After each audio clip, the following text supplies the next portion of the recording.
7 числа у нас был сильный ветер, но в это время на высоте велись сварочные работы. Соблюдалась полностью вся техника безопасности. То есть сварщик перед сварочной работой всегда ставим бочки с водой и также огнетушители, после чего мы производим сварочные работы.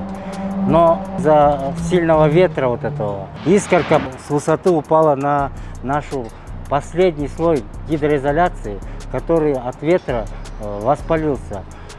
Но в результате чего, так как этот материал геомембрана, она легко воспламеняемая оказалась, и вошло такой большой дым, и который видно было очень сильно. И казалось, что сильное воспламенение.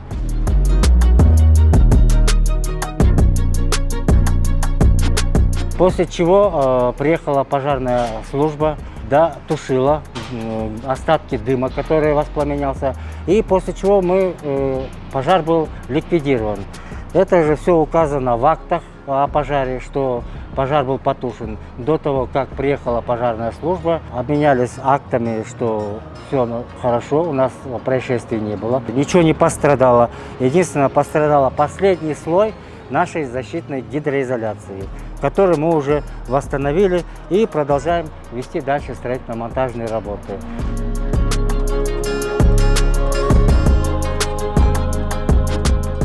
Были жалобы к нашему объекту со стороны близстоящих домов о том, что этот объект с нарушениями строится, что нарушена охранная зона электрических сетей, также о том, что были передвинуты красные линии, что объект с нарушением был расположен. Они обращались в прокуратуру, они во все органы писали. Но прокуратура дала предостережение в Госстрой. Они написали письмо, чтобы проверить законность и правильность строительства нашего объекта. По инициативе, по предостережению прокуратуры, Госстрой создал рабочую комиссию с участием всех государственных служб касательно, например, электрических сетей, это был Северэлектро, и касательно красной линии, это была Бишкекглавархитектура, Госрегистр, госэкспертиза. Проверка была произведена, комиссия дали заключение о том, что строительство ведется в законном порядке, никаких нарушений не наблюдается. Северэлектро дали свое заключение, потому что Северэлектро выезжали, я не скажу сколько раз. При мне они выезжали 4 раза. 4 раза комиссия выезжала, 4 раза замеры делали, 4 раза заключение давали, где подтверждается о законности, что мы не нарушаем охранную зону электрических сетей. И по красной линии тоже было написано письмо, Бишкекглавархитектура дала официальное заключение, официальное письмо о том, что эти красные линии мы никак не передвигали, и они не передвигали в пользу нас, например. Эти красные линии еще были с 2001 года, когда еще разрабатывался генплан. С того периода эта красная линия не двигалась. Нарушений по красной линии и по охранной зоне электрических сетей нету.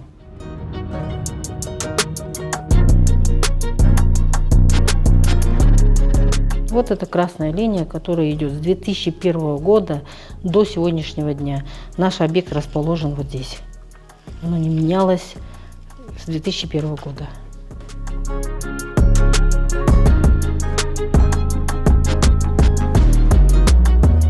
При согласовании проекта, когда мы обращались в Северэлектро, чтобы получить у них согласие, по правилу устройства электроустановок, у них есть правила охранной зоны, есть правила установок электроустановок, там была прописана такая норма, что от края здания до электрических линий там расстояние должно быть 4 метра.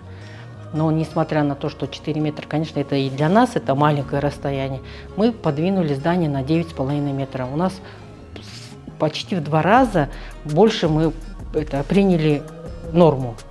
Поэтому у нас как-то вопросов вообще по электрическим сетям не должно быть.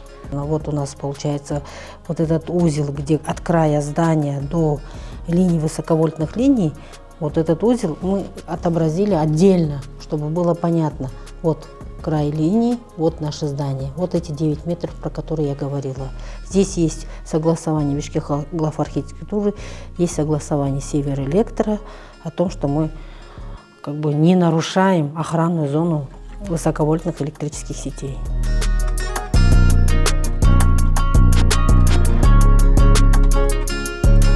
Как законопослушные мы строительная компания, нам сказали приостановить. Вот пока процесс проверки будет идти, пожалуйста, не стройте. Мы остановили, не строили.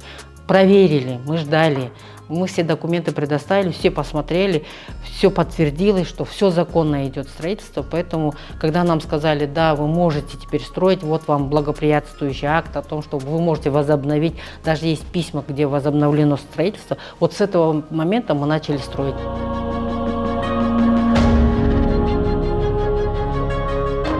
Мы объявим день открытых дверей для наших горожан, которых интересуют наши разрешительные документы.